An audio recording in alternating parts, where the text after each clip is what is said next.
할렐루야. 옆 사람하고 인사 한번 합시다. 사랑합니다. 축복합니다. 사랑합니다. 축복합니다. 할렐루야. 거리마다 꽃이 많이 피었는데 하얀 꽃이 많이 피었어요. 이팝나무 꽃 보셨어요? 쌀밥나무라고도 하죠. 꼭 밥 같잖아요, 그죠? 꽃이 참 많이 피었는데 여러분 마음에도 꽃처럼 밝게 피어나게 되기를 예수님의 이름으로 축복합니다. 오늘은 워십 시리즈 8번째 말씀, 기다림을 통해 깊은 예배로 들어가라, 이런 제목입니다. 깊은 예배는 하나님을 기다림으로 시작이 됩니다. 하나님께서는 우리 인생의 승리의 비결을 예배 속에 담아두셨어요. 계속해서 예배 시리즈 말씀을 우리가 나누고 있습니다. 지난주에 예수님의 보혈이 예배의 문을 연다고 말씀을 드렸어요.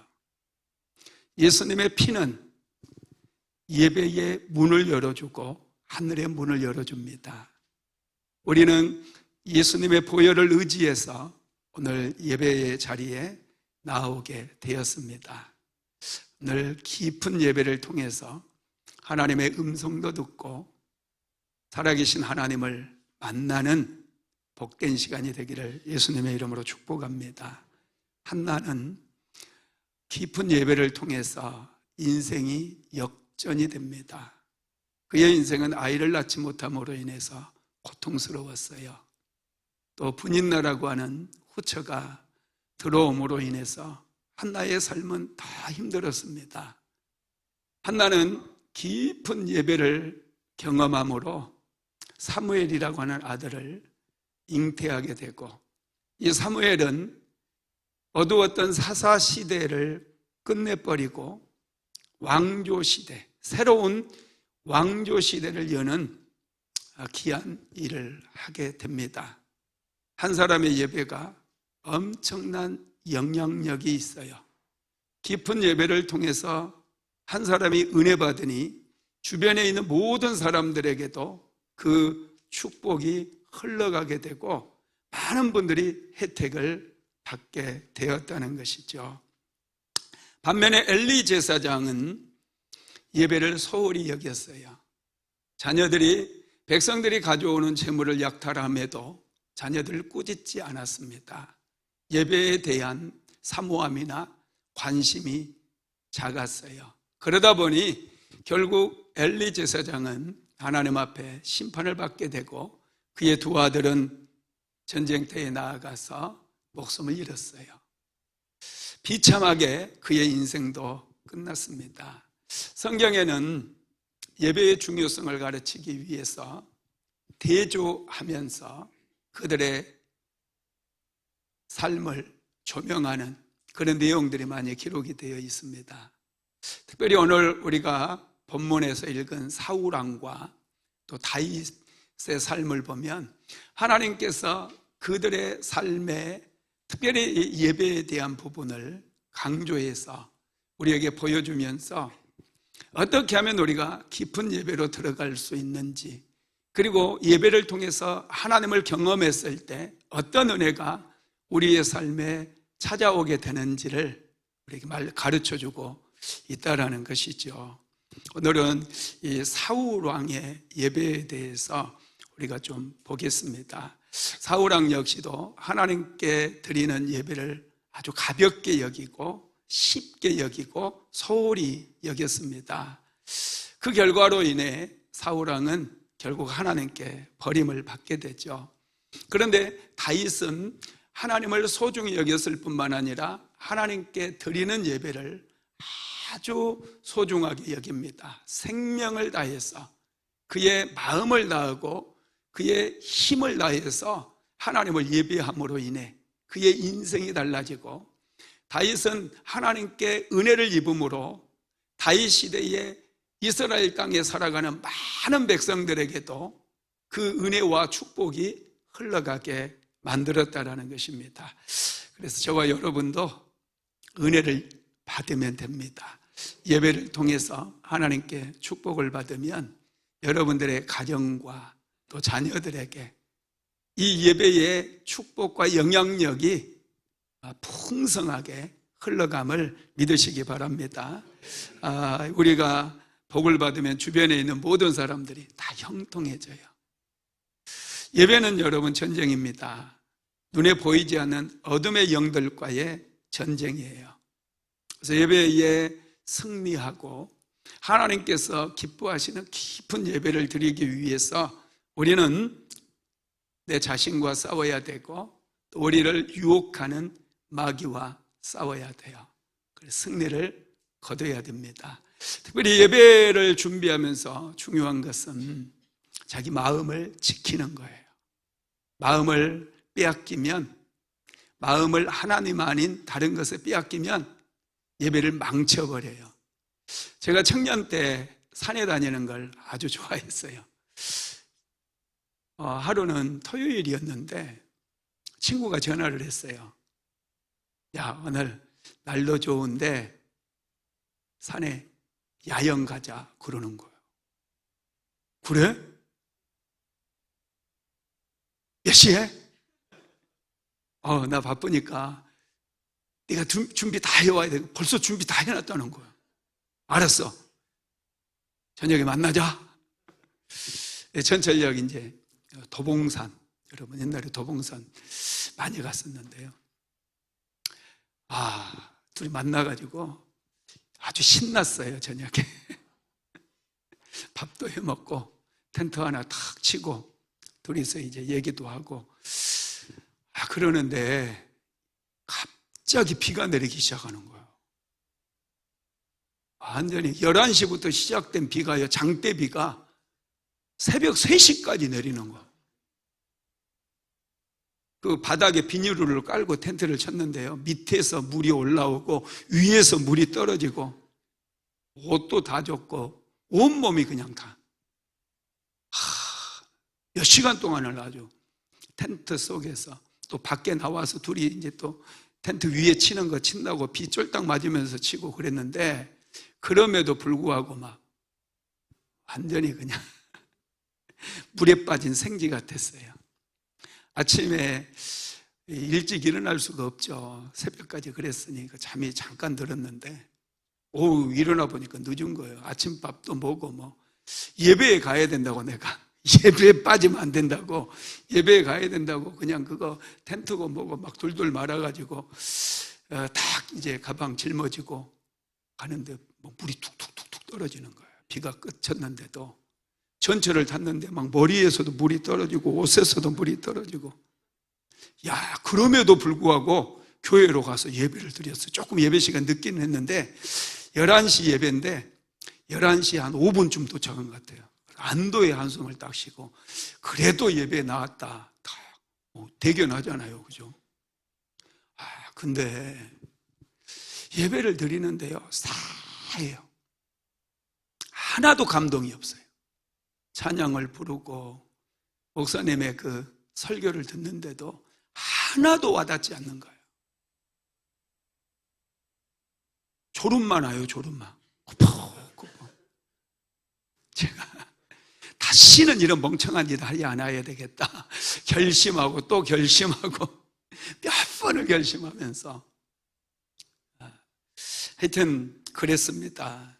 여러분, 예배에 유혹이 많아요.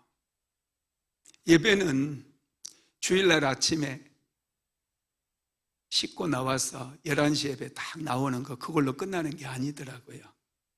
예배는 깊은 예배, 하나님께서 말씀하시고 나의 삶에 찾아오시고 나에게 은혜 주시고 나와 깊은 교제하고, 그런 예배를 드리려면 준비가 필요하더라는 거예요. 철저한 준비가 필요해요.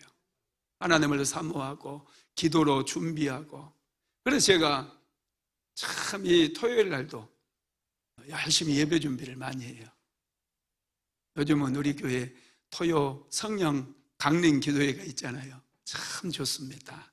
예배 준비하기 위해서 여러분 나와서 같이 기도하셔요.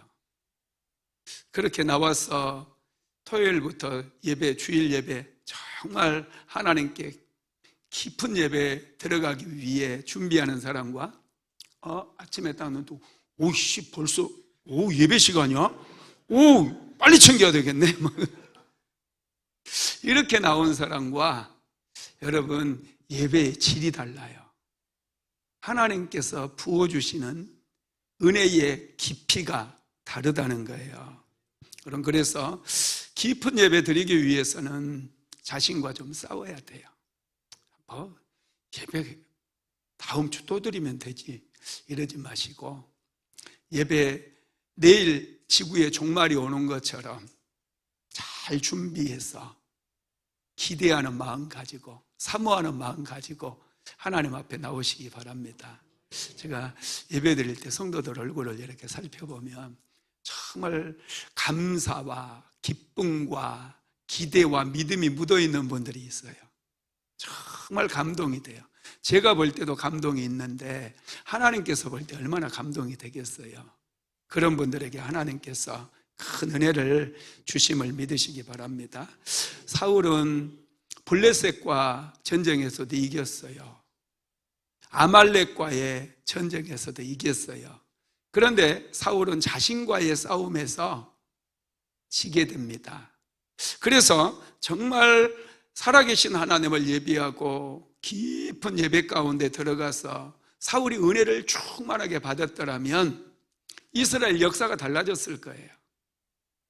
사울이 받은 그 예배의 영향력이 모든 백성들에게 흘러가서 백성들은 참으로 기쁨으로 충만했을 것이며 그들은 평안함으로 살아갈 수 있었을 겁니다. 그런데 여러분, 사울은 자기 자신과의 싸움에서 실패함으로 결국 깊은 예배에 들어가지 못해요.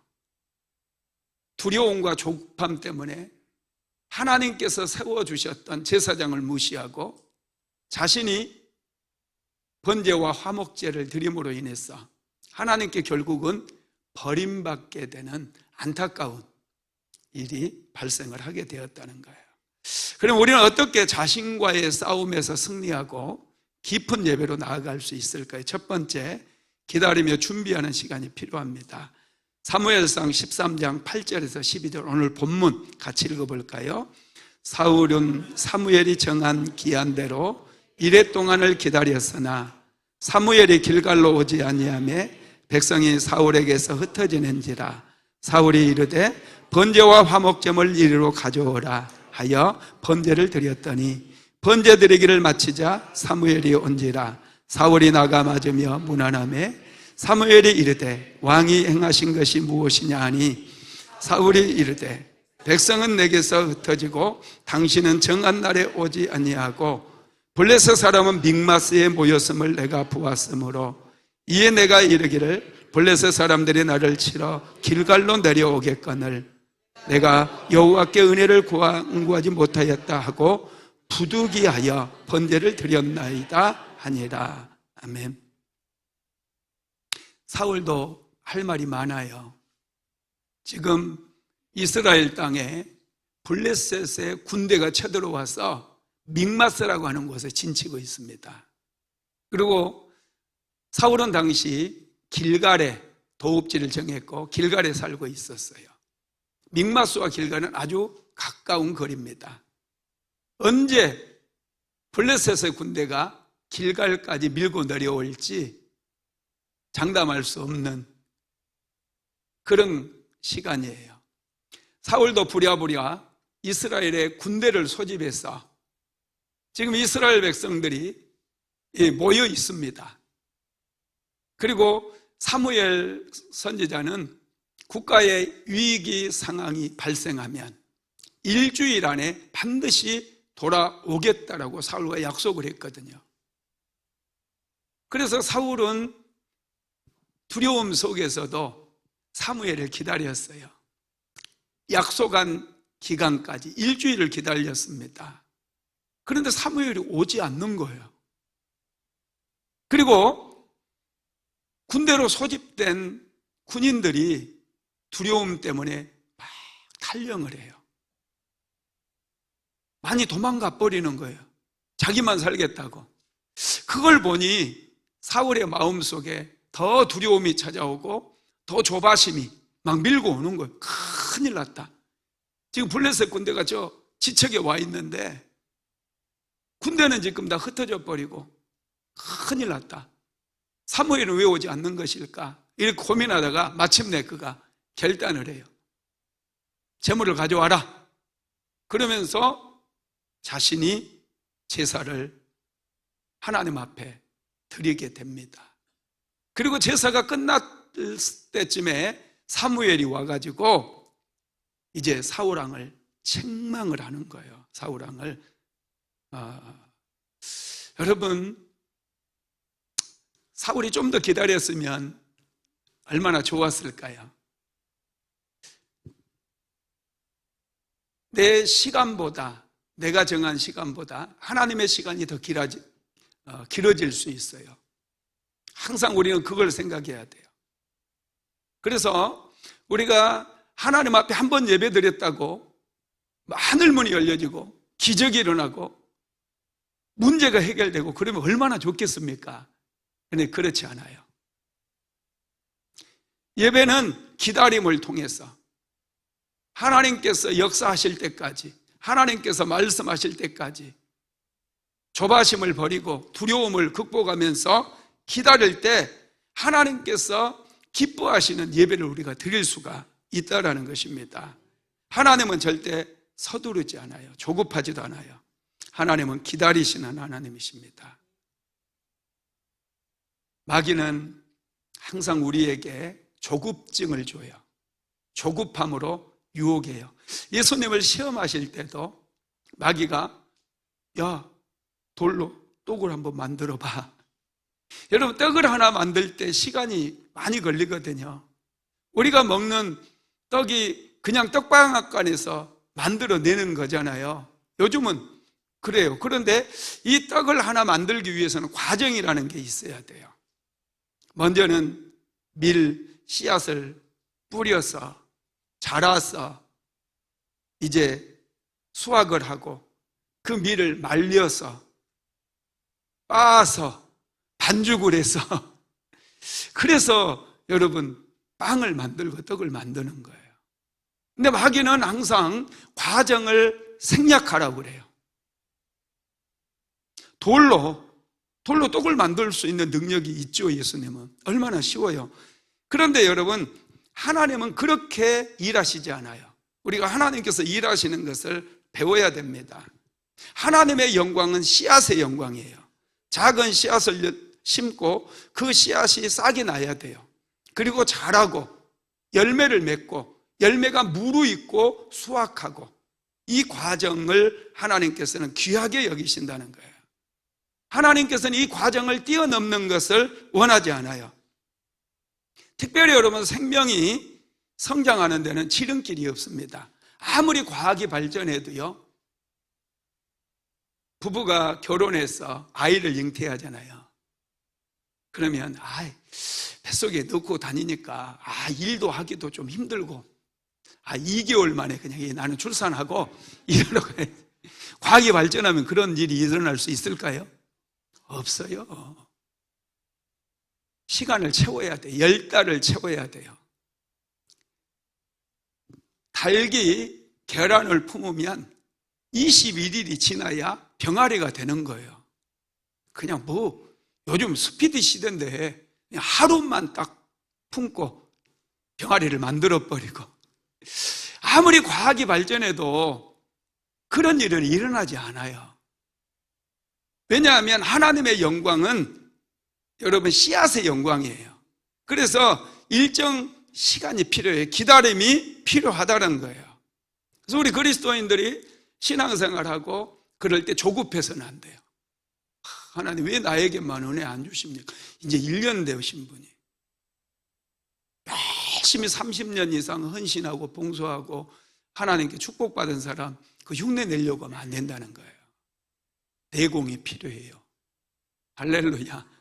예배도 여러분 깊은 예배 드리는 그런 삶이 우리 안에 찾아와야 돼요. 하루아침에 여러분 뭔가 이루어지지 않습니다. 영국의 식물학자였던 알프레드 윌리스라고 하는 분이 나비가 고치에서 이렇게 나오는 것을 관찰을 했어요. 나비가 이 고치에서 나올 때 아주 작게 이렇게 힘겹게 그 고치를 뚫고 막 몸부림을 치며 날갯짓을 하며 그렇게 해서 나오거든요. 시간이 많이 걸려요. 그 보다가 답답해가지고 아이고 답답해. 가위를 가지고 싹둑 잘라줬어요. 그랬더니 신기하게 이 나비가 고치를 뚫고 나오자마자 얼마 안 가서 죽어버린 거예요. 기가 막히죠. 죽어버렸어요. 왜 그러느냐 하면 이 나비는 고치를 뚫고 나오는 과정, 이 몸부림의 과정이 필요해요. 날갯짓도 하고 몸부림치면서 나올 때 날개에 근육이 생기고 이 소화기관의 기관들이 활성화되어지는 거예요. 밖에 나가서 살아갈 수 있는 그 기능을 활성화시켜주는 거예요. 그런데 그 과정이 생략이 돼버리니까 이 나비가 일찍 나오기는 했지만 그냥 몇 번 파닥거리다가 죽어버리더라는 거예요. 우리 인생도 그래요. 우리가 예배도 깊은 예배를 드려야 돼요. 하나님께 준비하고 기대하고 사모하는 마음 가지고 깊이 예배를 드리고 또 예배 드리고 이런 과정을 통해서 우리의 믿음의 근육이 만들어지는 거예요.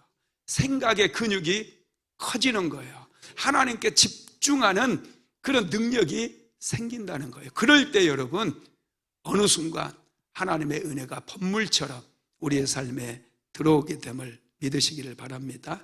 사울왕은 기다림을 견디지 못했어요. 조급했어요. 적들을 바라봤을 때 안절부절하지 못했어요.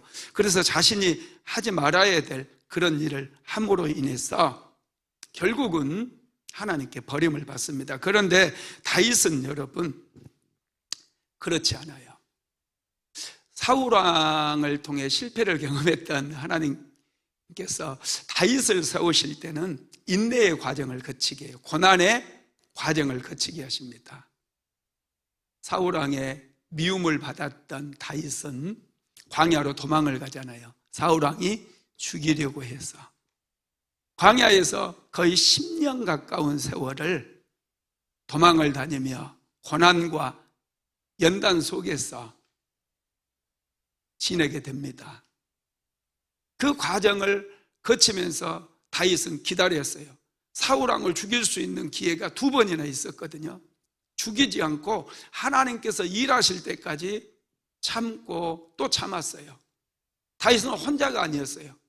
600명이나 되는 식솔들을 거느리고 있습니다. 그 사람들 광야에서 먹어대는 물 양만 해도요 감당을 못해요. 여러분 하루에 물 얼마나 마시세요? 씻어야죠. 마셔야죠. 밥도 해 먹어야죠. 국도 끓여야죠. 그 많은 물을 어떻게 감당하며 600명이 먹을 식량을 어디에서 구해오느냐고요. 하루하루 살아간다는 게 정말 힘든 일이에요. 그런 상황 속에서 다윗은 하나님께서 일하실 때까지 기다려요. 끝장내고 싶어요. 사울왕을 죽일 수 있었을 때 죽여버리고 끝장을 내고 자신이 역사의 무대에 등장하고 싶은 그런 유혹이 있었어요.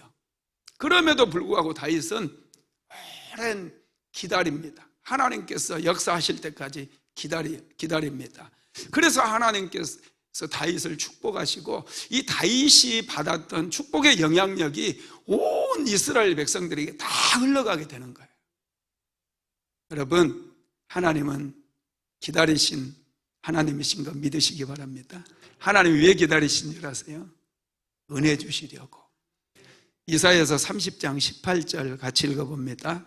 그러나 여호와께서 기다리시나니 이는 너희에게 은혜를 베풀려 하심이요 일어나시리니 이는 너희를 긍휼히 여기려 하심이라. 대저 여호와는 정의의 하나님이시라. 그를 기다리는 자마다 복이 있도다. 여호와께서 기다리시나니 이는 너희에게 은혜를 베풀려 하심이요. 할렐루야. 우리가 깊은 예배로 들어오기를 기다리고 계셔요. 준비해서 우리 한 사람 한 사람이 은혜 받을 준비가 다 되기를 하나님께서 기다리십니다. 우리에게 복을 주시기 위함이라는 것이죠. 우리가 조급할 때요, 분별력을 상실해요. 분별력을 상실하게 되면 올바른 선택을 할 수 없습니다. 사울왕은 조급증 때문에 사무엘을 기다리지 못하고 자신이 직접 제사를 드렸던 것이죠. 두 번째로 깊은 예배를 드리려면 자기의 역할을 알고 감당을 해야 돼요. 사울의 실패는 자신의 역할을 망각한 겁니다.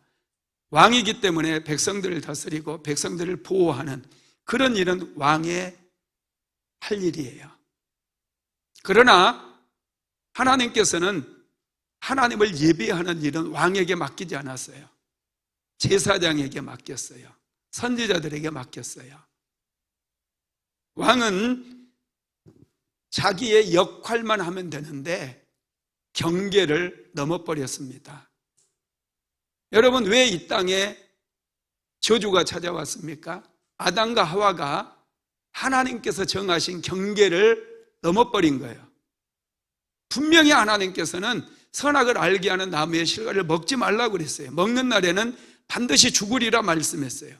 이것은 경계입니다.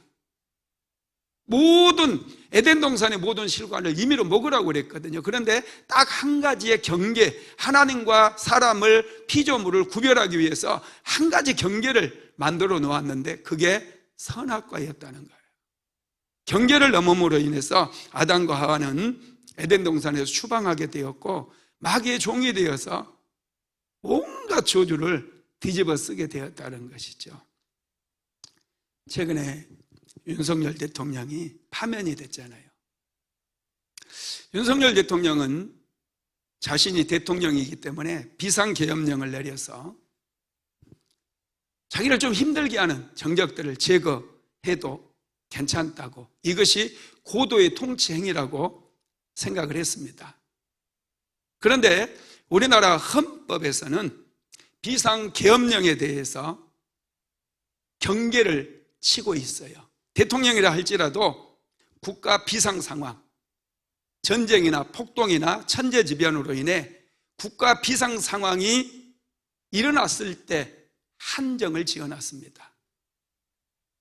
그런데 비상상황이 아니었잖아요. 계엄령을 선포했어요. 정적들을 쓸어버리기 위해서.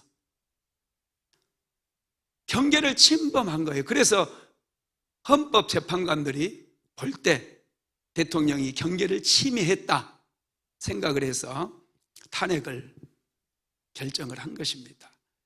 여러분, 우리 그리스도인들에게도 경계가 있어요. 경계가 있습니다. 하나님께서 정해 주신 이 경계를 지켜야 돼요. 사울왕은 경계를 지키지 않았어요. 월권이에요. 그러다 보니 하나님께서 사울왕의 예배를 받지 않습니다. 사울왕은 깊은 예배, 하나님께서 연락하시는 그런 예배를 드릴 수가 없었어요. 오케스트라를 연주할 때도 각자가 맡은 역할이 있습니다. 지휘자는 지휘자의 역할, 피아노 반주자는 피아노 치면 돼요. 바이올린이 바이올린 치면 돼요. 곡을 만들고 곡을 쓰고 이런 분들의 각자의 역할이 있잖아요. 그런데 갑자기 지휘자가 피아노 반주자에게 당신이 지휘해. 이건 여러분 안 되는 거예요.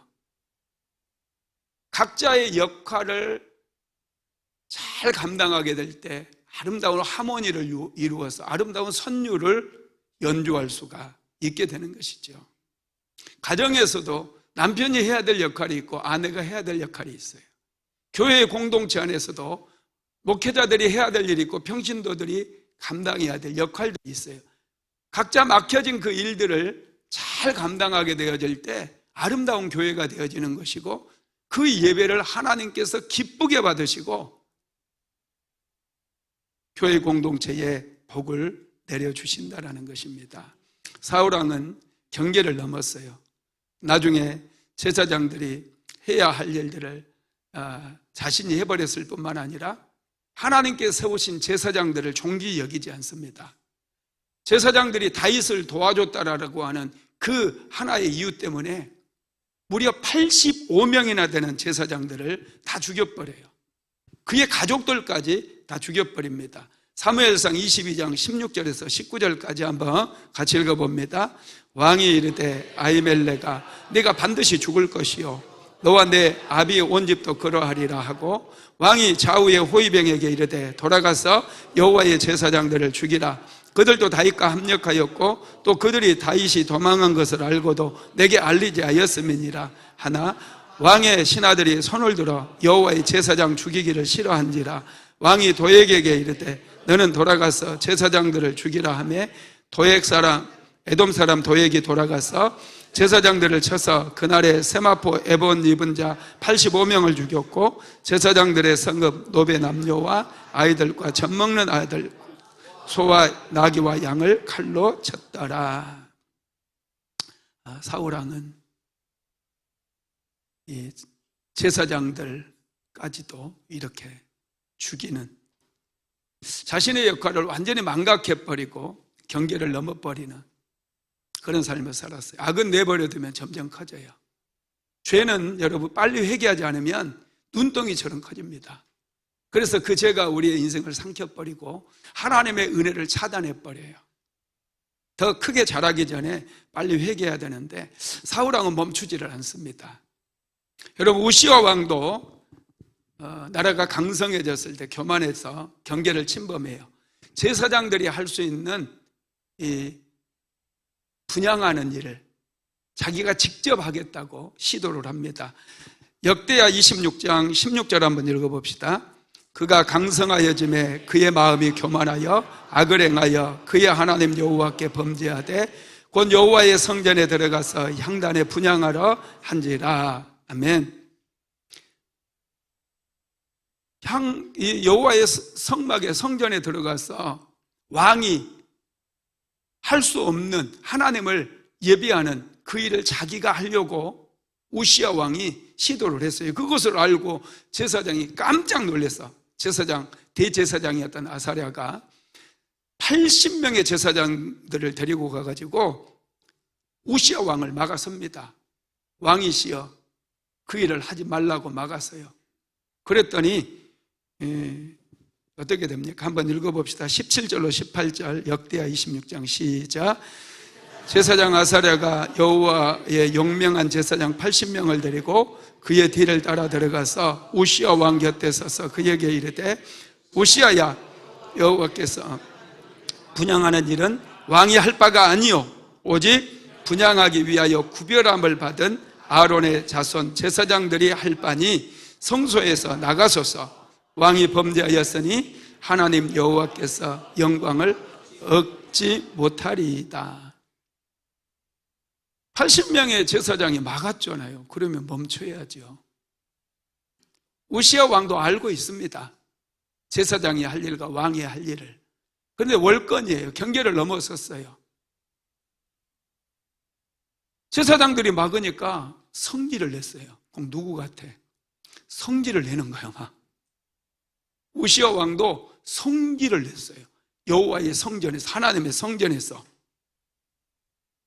왕이여, 여호와께 분향하는 일은 왕이 할 바가 아니요 오직 분향하기 위하여 구별함을 받은 아론의 자손 제사장들이 할 바니 성소에서 나가소서. 이렇게 얘기하는데 우시아 왕은 엄청 짜증을 냅니다. 제사장들에게 화를 냈어요. 그러자 어떤 일이 일어납니까? 자, 역대하 26장 19절에서 20절 읽어봅니다. 우시아가 손으로 향로를 잡고 분향하려 하다가 화를 내니 그가 제사장에게 화를 낼 때 여호와의 전 향당 곁 제사장들 앞에서 그의 이마에 납병이 생긴지라. 대제사장 아사랴와 모든 제사장이 왕의 이마에 납병이 생겼음을 보고 성전에서 급히 쫓아내고 여호와께서 치심으로 왕도 속히 나가니라. 왕의 이마에 문둥병이 생긴 거예요. 납병이 생긴 거예요. 끔찍하지 않습니까? 당시에 납병은 하나님께 저주받은 사람들이 걸리는 병으로 생각이 되었어요. 그래서 제사장들도 이제는 두려워하지 않고 왕을 쫓아내는 거예요. 밀어내버리는 거예요. 우시아 왕은 하나님께 예배를 너무 쉽게 생각한 거예요. 자신이 그렇게 해도 된다고 생각하고 자기 생각대로 자기의 마음에 합당한 대로 예배를 드리려고 한 거예요. 그 예배 하나님이 받으시지 않아요. 저와 여러분도 내 생각대로 내 방법대로 예배를 드리려고 하시는 분들이 많아요. 준비 없이 예배에 나올 때 하나님께서 그 예배 기쁘게 받으실까? 여러분, 그 예배 자체가 옅은 예배가 돼요. 깊은 예배 가운데로 나아가지 못하기 때문에 그 예배를 하나님께서 받으시지 않는다는 거예요. 깊은 예배를 드려야 돼요. 예배는 운명을 바꾸고 미래를 바꿔버려요. 사주팔자를 바꿔버려요. 예배는 능력입니다.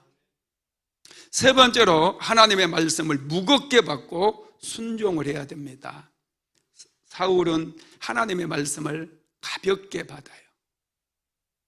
그러니 부분적인 순종만 하는 거예요. 하나님의 말씀을 무겁게 받은 사람은요, 달라요. 그 말씀 어떻게 실천할까 고민하며 기도하며 그러다 보니 하나님께서 그 사람을 사용하시는 거예요. 하나님의 말씀을 무겁게 받기를 예수님의 이름으로 축복합니다. 하나님께서 사울왕을 버리신 것은 사울이 하나님의 말씀을 가볍게 여기고 부분적으로만 순종하는 거예요. 부분적으로만. 자, 사무엘상 13장 13절로 14절 같이 읽어봅니다.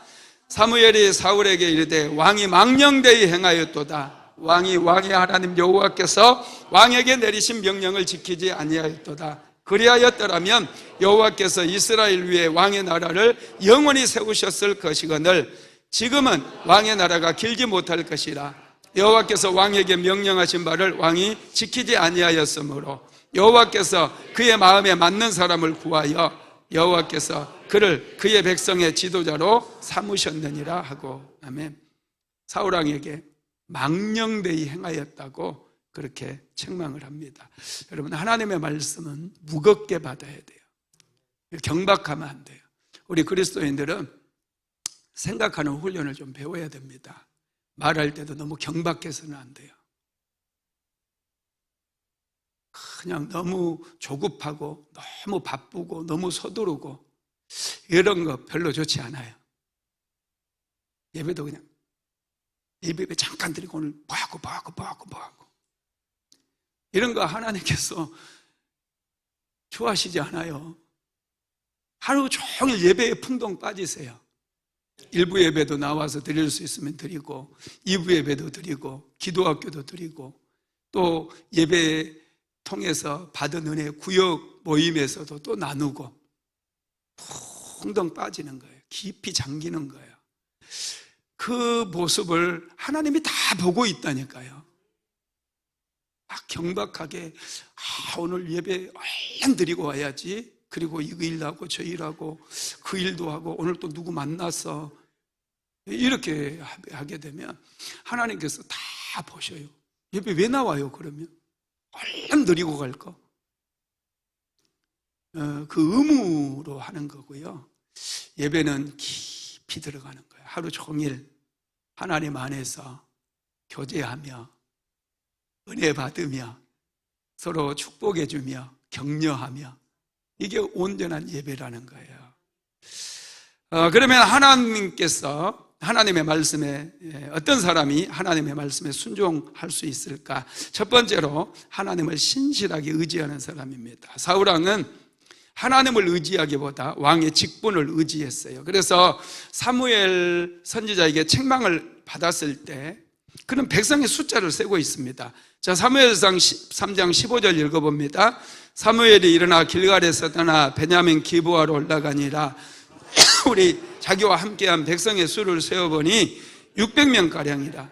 하나님께서 지금 책망했으면 하나님 앞에 자복하고 회개하고 하나님의 은혜를 구해야 맞잖아요. 그런데 사무엘이 지금 화를 내면서 책망하고 떠나는데 백성들의 숫자를 세고 있는 거예요. 이게 사울왕이 그의 마음을 어디에 두고 있는지, 그의 믿음이 어디에 있는지 우리는 알 수 있는 거예요. 사울왕은 백성의 숫자가 중요해요. 군대의 숫자가 중요해요. 그리고 나중에는 여러분 사울왕이 이제 사무엘상 15장에도 보면 하나님께서 사울왕에게 기회를 한 번 더 주거든요. 아말렉을 진멸하라고 그렇게 기회를 한 번 더 줘요. 회복할 수 있는 기회, 믿음을 회복할 수 있는 기회를 한 번 더 줍니다. 그런데 사울이 이번에도 온전한 순종을 하지 않고 부분적인 순종을 해요. 그때 사무엘이 또 찾아와서 사울왕에게 사울왕을 질책하고 사울왕을 책망을 하죠. 그럼에도 불구하고요, 이 사울왕이 사무엘에게 뭐라고 하는지 한번 봅시다. 사무엘상 15장 30절 시작. 사울이 이르되 내가 범죄하였을지라도 이제 청하옵나니 내 백성의 장로들 앞과 이스라엘 앞에서 나를 높이사 나와 함께 돌아가서 내가 당신의 하나님 여호와께 경배하게 하소서 하니라. 아멘. 내 백성 장로들과 이스라엘 앞에서 나를 높여달라는 거예요. 내 체면을 좀 생각해 달라는 거예요. 지금 두 번째 하나님께 책망을 받고 있잖아요.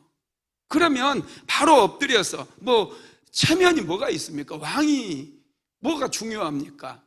지금 하나님께 버림받으면 인생 끝장나는데 먼저 하나님 앞에 자복하고 회개해야 될진데 그 순간에도 백성을 두려워하고 백성을 바라보고 있는 거예요. 그러다 보니 사울은 깊은 예배 가운데 들어가지 못해요. 여러분, 다윗은 달랐잖아요. 다윗은 하나님을 알았어요. 다윗은 사울왕보다 훨씬 큰 죄를 졌어요. 밧세바를 간음했어요. 밧세바의 남편 우리아를 전쟁터로 보내서 죽게 만들 살인 교사죄예요. 엄청난 죄를 진 거예요. 사울왕보다 훨씬 큰 죄를 졌어요. 그런데 나단 선지자가 책망했을 때 다윗은 하나님 앞에 엎드려 통곡하며 자복하고 회개했어요.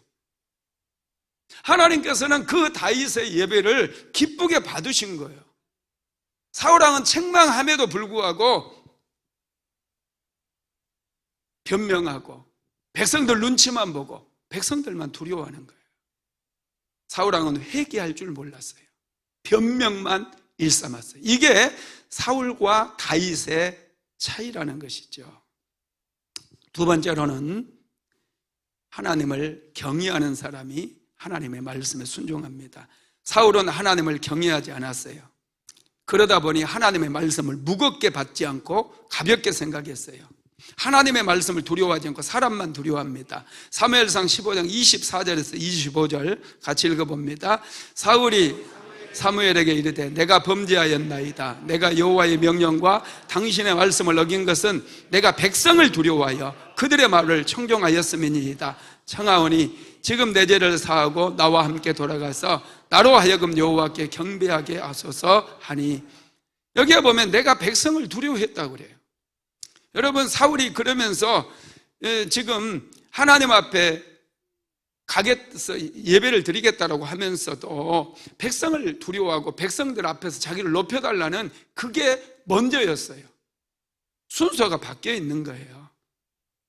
먼저 사울왕은 하나님을 두려워하고 하나님을 경외해야 돼요. 하나님 중심이 돼야 돼요. 인본주의로 살아가게 되면 인생이 아주 피곤해요. 힘들어요. 하나님을 믿을 때 전폭적으로 하나님을 믿으시기를 바랍니다. 세 번째로는 하나님을 사랑하는 사람이 하나님의 말씀에 순종할 수 있어요. 사울왕의 문제는 사랑의 문제입니다. 사울왕이 하나님의 말씀을 거역한 것은 사랑하지 않아서 그래요. 여러분, 사랑해 보셨어요? 사랑을 안 해보셨나? 사랑하면 집중해요. 그 사람에게 집중해요. 그 사람의 감정을 생각해요. 어떻게 하면 사랑하는 사람을 기쁘게 해줄까? 하루 종일 생각해요. 사랑하니까. 하나님을 사랑하게 되면 어떻게 하면 하나님께서 기뻐 받으시는 예배를 드릴까? 그런 고민을 하게 돼요. 하나님을 사랑하게 되면 어떤 일을 할 때 하나님께서 기뻐하실까? 항상 생각해요. 그래서 가장 우선적으로 하나님의 일을 하고 하나님께서 기뻐하시는 일을 하게 된다는 거예요. 그런데 사울왕은 하나님의 말씀도 거역하잖아요. 부분적인 순종을 하잖아요. 여러분, 여러분 인생의 사람의 됨됨이 여러분을 평가할 때 여러분이 사랑하는 대상을 보면 알 수 있어요. 내 카톡 메시지에 그렇게 써 있습니다. 여러분이 어떤 인생을 살고 있고 어떤 가치관을 가지고 있는지는 여러분들이 사랑하는 대상을 보면 알 수 있어요. 돈을 사랑하면 돈을 쫓아가요. 하나님을 사랑하면 항상 하나님을 생각하고 하나님 기뻐하시는 그런 일을 하게 된다는 거예요. 그런데 사울왕은 하나님을 사랑하지 않았기 때문에 하나님의 말씀에 불순종한 거죠. 그래서 사무엘 선지자가 이렇게 책망하죠. 사무엘상 15장 22절에서 23절 시작. 사무엘이 이르되 여호와께서 번제와 다른 제사를 그의 목소리 청종하는 것을 좋아하신 것 같이 좋아하겠나이까. 순종이 제사보다 낫고 듣는 것이 수양의 기름보다 나으니 이는 거역하는 것은 점치는 죄와 같고 완고한 것은 사신 우상에게 절하는 죄와 같음이라. 왕이 여호와의 말씀을 버렸으므로 여호와께서도 왕을 버려 왕이 되지 못하게 하셨습니다. 아멘. 순종이 제사보다 낫다는 거예요. 듣는 것이 수양의 기름보다 낫고요. 이 거역하는 것, 불순종하는 것, 부분적으로 순종하는 것은 우상숭배, 점치는 죄와 같고 사신 우상에게 절하는 죄와 같다라는 거예요. 사울은 하나님을 알지를 못했어요. 여러분, 알면 사랑하게 돼요. 여러분, 무엇을 붙잡고 있습니까? 하나님을 더 깊이 알아야 돼요. 그래야 하나님을 붙잡을 수 있어요. 하나님을 의지할 수 있다는 것입니다. 하나님은 순종하는 사람들을 기뻐하시고요, 깊은 예배 가운데로 인도하셔요. 여러분, 예배를 드릴 때 깊은 예배로 들어가십시오. 운명이 바뀌어버려요. 인생이 바뀌어버려요. 역전이 일어나요. 인생 역전 여러분의 힘으로 절대로 일어나지 않아요. 인생 역전은 하나님의 은혜로 되어져요. 하나님의 은혜는 깊은 예배에 들어갈 때 우리에게 위로부터 임하는 것입니다. 사랑은 순종의 비결이고요, 축복의 비결입니다. 외국에서 전쟁을 치르는 한 병사가 있었어요. 그 병사 이름이 샘입니다. 당시에 전쟁터에 싸우는 병사들을 위로하기 위해서 정부에서는 이문 편지를 보냈어요. 샘에게도 이문 편지가 도착을 했습니다. 한 여인이 샘에게 아주 유쾌한 편지를 보내준 거죠. 그래서 답장을 하고 서로 편지가 오가다 보니 서로에게 공통점이 있었어요. 서로가 독실한 그리스도인이었어요. 여인은 계속해서 하나님의 말씀을 적어서 전쟁터에서 스트레스와 많은 어려움에 직면해 있는 샘에게 보내줍니다. 그 말씀을, 그 편지를 읽을 때마다 얼마나 감동이 되고 힘을 얻었는지, 매일마다 죽음의 공포 속에서 살아날 용기를 얻고, 그래서 가까스로 목숨을 건진 일도 여러 번 있었어요. 드디어 샘이 휴가를 나오게 됐습니다. 그리고 이 여인은 뉴욕에 살고 있었는데요, 뉴욕에서 한나절을 보낼 수 있는 그런 시간이 만들어졌어요. 그래서 편지를 여인에게 썼습니다. 제가 휴가를 얻어서 뉴욕에서 한나절 보낼 수 있으니 좀 만나 주십시오. 당신을 통해서 받은 그 은혜와 그 위로를 나누며 감사를 표현하겠습니다. 이제 이렇게 편지를 보낸 거죠. 그랬더니 그 여인도 아주 좋아하면서 흔쾌히 또 만나자고 답장을 해줘요. 그래서 뉴욕에 있는 센트럴파크 공원, 아주 멋지대요. 저는 안 가봤는데 거기에 이제 벤치가 있는데 그곳에서 또 그 여인은 가슴에다 빨간 카네이션을 달고 나오겠다. 그래서 이 샘이 이제 막 휴가 나와서 이 여인과 만날 생각하니 너무 막 감격이 되는 거예요. 그래서 일찍 나갑니다. 약속 시간보다 일찍 나가서 그곳에서 두리번거리면서 이 떨리는 그런 가슴을 안고 기다렸어요. 그런데 갑자기 한 예쁜 여인이 자기에게 다가오는 거예요. 그러면서 군인 아저씨 나랑 맛있는 점심 같이 하실래요? 그러는 거예요. 그래서 이렇게 보니까 가슴에 꽃이 없어요. 꽃이 없는 거예요. 이 갈등이 시작되죠, 이거. 약속한 여인이 만약에 할머니면 어떡하고, 아줌마면 어떡할 것이며, 못생겼으면 어떡하냐고요. 지금 눈앞에 보이는 정말 어여쁜 아가씨가 그런 제안을 하는데, 이거 뭐 유혹을 하니 갈등이 생기고 고민이 돼요. 그래서 이제 자기랑 약속했던 그 여인이 나왔는지 이렇게 막 두리번거리면서 살펴보는데, 저쪽 맞은편에 벤치에 딱 어떤 여인이, 할머니가 80 먹은 할머니가 허름한 옷을 입고 딱 앉는 거예요. 가슴에 봤더니 빨간 카네이션이 달려있는 거예요. 머리가 여러분 같으면 어떻게 하겠어요? 이 군인이 고민을 하다가 저는 선약이 있습니다 거절을 했어요. 혹시 마음 변하면 오세요 하고 딱 가더래요. 그래서 이제 이 군인이, 쌤이 80 먹은 할머니에게 다가가요. 오늘 저랑 점심 약속하셨죠? 그랬더니 할머니가 놀랍게 얘기합니다. 아니, 내가 아니고 아까 어떤 여인이, 나에게 젊은 여인이 다가와가지고 이렇게 해서 당신에게 다가온 남자를 오른쪽에 있으면 어떤 식당이 있는데 그곳으로 하라고 전화라고 했던 거예요. 그리고 바로 그 처음에 다가왔던 그 여인이라는 거예요. 예쁜 여인. 그래서 쌤은 그날 그 여인과 아주 맛있는 점심 식사를 했고, 돌아가서도 계속해서 편지를 주고받다가 저녁을 하고 바로 두 분은 결혼을 하게 되었다는 거예요. 여러분, 사랑한다라고 하는 것이 바로 이런 거예요. 지키는 거예요. 할렐루야. 저와 여러분도 하나님을 사랑할 때 깊은 예배 가운데 들어갈 수 있어요. 더 좋은 것을 누릴 수 있고 얻을 수 있게 된다라는 거예요. 하나님을 정말 사랑하시기 바랍니다. 하나님을 깊이 사랑해야 돼요. 내가 정말 하나님을 사랑하고 있는지 한번 생각하시기 바랍니다. 말씀을 마무리하겠습니다. 예배에서 승리하면 인생에서 승리할 수 있습니다. 영원한 승리자는 예배의 승리자예요.